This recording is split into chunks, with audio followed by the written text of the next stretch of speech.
নমস্কার প্রিয় দর্শক বন্ধু, প্রাথমিক বিদ্যালয়ের শিক্ষক নিয়োগের টেট পরীক্ষার ফল প্রকাশ। দেখুন এই পত্রিকাতে কী লিখেছে। টেটের ফল প্রকাশ, উত্তীর্ণ প্রায় 200।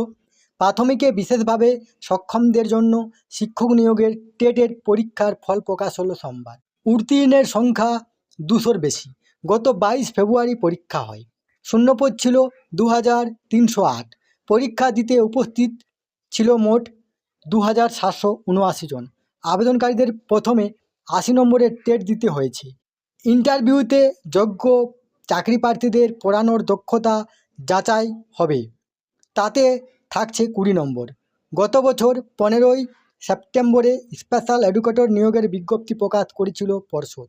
প্রার্থীদের RCI অনুমোদিত শিক্ষা প্রতিষ্ঠানে DLED স্পেশাল কোর্স করা বাধ্যতামূলক। বিশেষভাবে সক্ষমদের পড়ানোর জন্য 6 মাসের প্রশিক্ষণ থাকতে হবে।